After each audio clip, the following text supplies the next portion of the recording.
Video गया।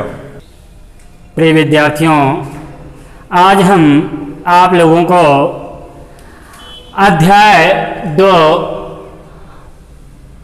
महाकवि मार्ग का प्रभात वर्णन शीर्षक के अंतर्गत भाग 3, क्योंकि इससे पहले हमने आप लोगों को भाग 1 और भाग 2 का वीडियो भेजा था, तो आज हम भाग 3 आपके सामने प्रस्तुत करने जा रहे हैं।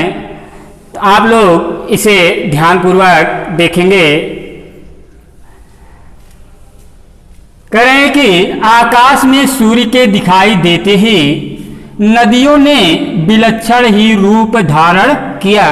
कह रहे हैं कि प्रातःकालीन मनोहारी दृश्य का वर्णन करते हुए द्विवेदी जी कहते हैं कि जब प्रातः काल के समय भगवान भास्कर का उदय हुआ तो उनकी किरणें जब नदियों के जल पर पड़ी तो नदियों का जल एक ऐसे ही रंग का दिखाई पड़ने लगा जो कैसा था, बहुत ही अलौकिक था। विलक्षण स्वरूप को नदियों के जल जो है उसने क्या किया, धारण कर लिया। दोनों तटों या कगारों के बीच से करें, दोनों नदी के दोनों तटों या कगारों यानी किनारों के बीच से बहते हुए जल पर सूर्य की कह रहे हैं, दोनों किनारों के बीच से बहते हुए नदी के जल के ऊपर जब सूर्य की लाल लाल प्रातःकालीन धूप जो पड़ी, कह रहे हैं कि प्रातः काल के समय सूर्य की लालिमा से युक्त लाल लाल किरणें जब उस दोनों किनारों के बीच से, तटों के बीच से बहते हुए नदी के जल पर पड़ी तो वह जल परिपक्व मदिरा के सदृश हो गया। कह रहे हैं कि वह जल जो था नदी का वह कैसा हो गया, पके हुए मदिरा के, परिपक्व मदिरा के समान दिखाई पड़ने लगा।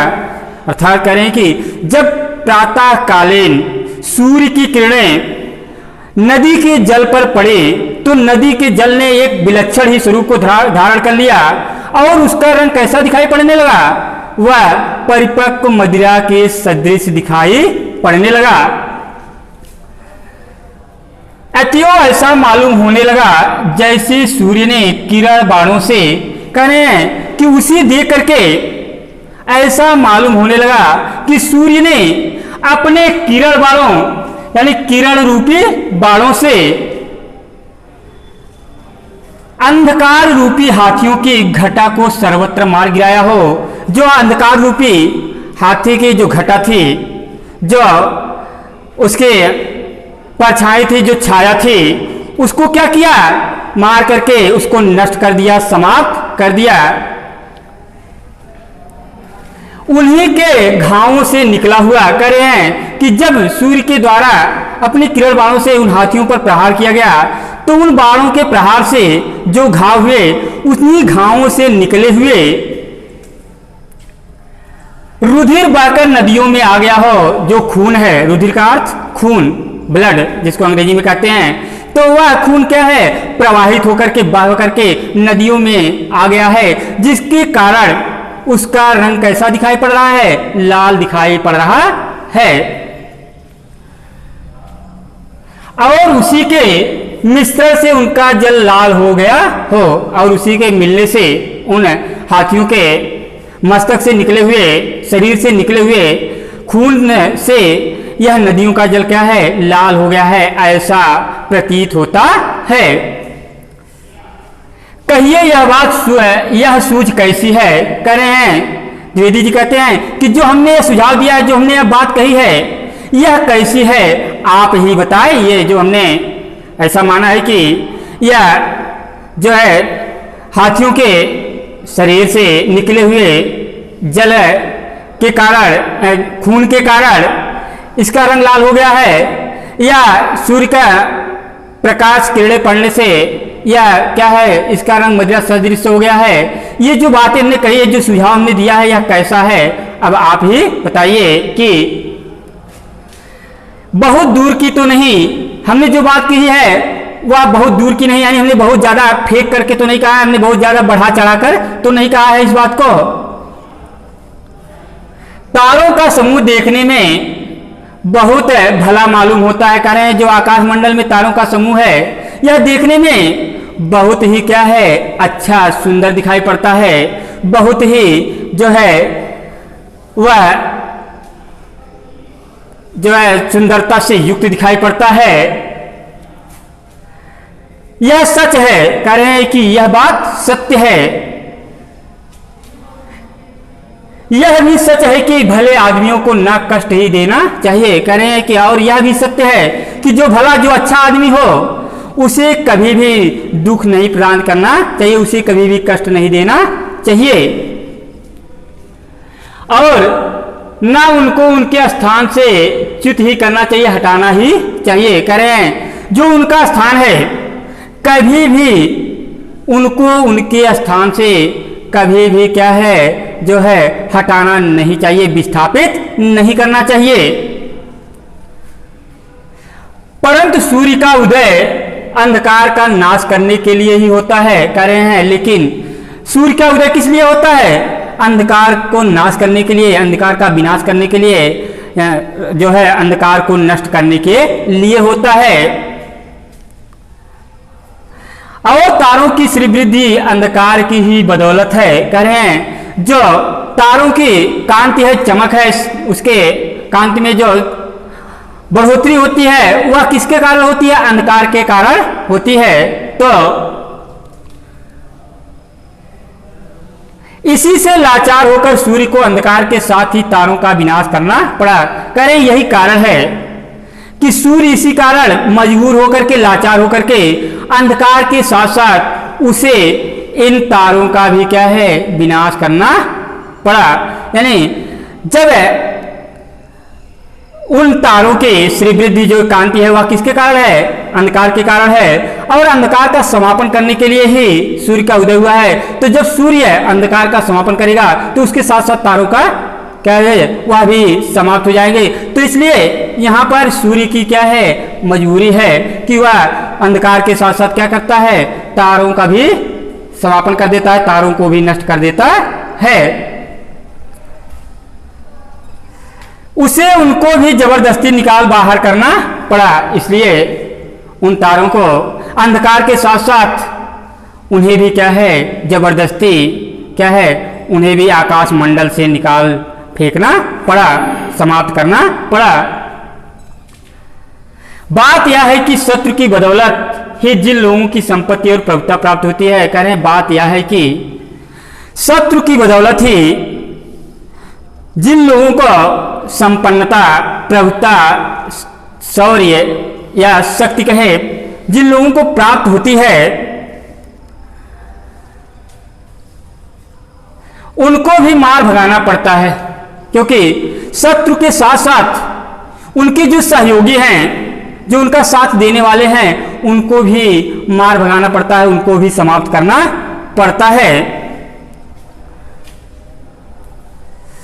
शत्रु के साथ ही उनका भी विनाश साधन करना पड़ता है। यानी शत्रु के साथ साथ जो हमारा शत्रु है उसके साथ साथ उसके जो सहयोगी हैं उनका भी क्या है विनाश करना पड़ता है। नहीं तो वह हमेशा हमारे लिए क्या है भय का कारण बने रहते हैं। ना करने से भय का कारण बना ही रहता है। राजनीति यही कहती है, कह रहे हैं कि राजनीति यह कहती है कि हमें अपने शत्रुओं के साथ साथ जो हमारे दुश्मन हैं उनके साथ साथ जो उनके सहयोगी हैं, जो उनके मित्र हैं, उन्हें भी हमें क्या करना चाहिए समाप्त कर देना चाहिए। अन्यथा वह हमेशा हमारे लिए क्या है मुसीबत बने रहेंगे, हमारे लिए दुख का कारण बने रहेंगे। तो प्रिय विद्यार्थियों, हम लोगों ने इस गद्यांश की व्याख्या पढ़े। अब हम लोग इसके साहित्यिक सौंदर्य के बारे में अध्ययन करेंगे। तो देखिए इस गद्यांश में सरस यानी मधुर, सरल जो पढ़ने में कैसी हो अत्यंत ही सरल हो, प्रवाहमयी, जिसको पढ़ने में हमें थोड़ी भी क्या है कठिनाई नहीं होती, जो जिसे हम आसानी से पढ़ सकते हैं, ऐसी साहित्यिक खड़ी बोली का प्रयोग द्विवेदी जी ने किया है। द्विवेदी जी ने इस रचना में सरस सरल प्रवाहमयी साहित्यिक खड़ी बोली का प्रयोग किया है द्विवेदी जी ने। अगला है अलंकारिक, चित्रात्मक, काव्यात्मक एवं भावात्मक शैली का प्रयोग इन्होंने अपनी इस रचना में, इस गद्यांश में अलंकारिक शैली, चित्रात्मक शैली, काव्यात्मक शैली और भावात्मक शैली का प्रयोग किया है। अगला है लक्षणा शब्द शक्ति का प्रयोग। इस गद्यांश में लक्षणा शब्द शक्ति का प्रयोग होता है। शब्द शक्तियां 3 प्रकार की हैं, अभिधा, व्यंजना और लक्षणा। तो यहाँ पर लक्षणा शब्द शक्ति का प्रयोग किया गया है। अगला है सूर्य का अत्यंत सूर्योदय का अत्यंत ही सजीव एवं मार्मिक वर्णन है। यहाँ पर प्रातः काल के दृश्य का अत्यंत ही क्या है, इस गद्यांश में सजीव एवं मनोहारी वर्णन किया गया है। अगला है सूर्य का अपनी कूटनीति के द्वारा अंधकार के साथ तारों का अस्तित्व मिटाने का वर्णन है। आपने अंतिम क्षण में पढ़ा है कि राजनीति यही कहती है कि हमें अपने शत्रुओं के साथ साथ क्या है, आज जो उनके सहयोगी है उनका भी विनाश कर देना चाहिए। यही राजनीति कहती है, वही कह रहे हैं देखिए कि सूर्य ने अपनी कूटनीति के द्वारा अपने शत्रु के साथ साथ उनके सहयोगियों का भी क्या किया, विनाश कर दिया। इसका भी इसमें वर्णन किया गया है। अब इस गद्यांश से संबंधित कुछ प्रश्न आपको दिए जा रहे हैं, जिन प्रश्नों को लिख करके आप लोग इसे ग्रुप में प्रेषित करेंगे, जो इस प्रकार हैं। पहला है प्रस्तुत गद्यांश के शीर्षक एवं लेखक का नाम लिखिए। जो ये गद्यांश दिया गया है, जिसका हमने आपको अध्ययन कराया है, उसके शीर्षक एवं लेखक का क्या नाम है, आपको इसके विषय में लिखना है। दूसरा है रेखांकित अंश की व्याख्या कीजिए।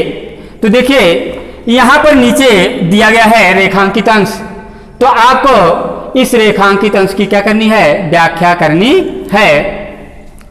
अगला क्वेश्चन है प्रातः काल के समय नदियों का जल कैसा दिखाई पड़ता है। करें कि जब सूर्य की प्रातःकालीन किरणें पड़ रही हैं तो उस समय नदियों का जल कैसा दिखाई पड़ रहा है। अगला क्वेश्चन है परिपक्व, रुधिर, मदिरा, च्युत, श्रीवृद्धि आदि शब्दों का अर्थ लिखिए। यानी जो ये शब्द दिए गए हैं, आपको इन शब्दों का क्या करना है, अर्थ लिखना है। पांचवा क्वेश्चन है राजनीति क्या कहती है। राजनीति क्या कहती है कि हमें क्या करना चाहिए। तो इस प्रकार से यह यहीं पर समाप्त होता है। धन्यवाद।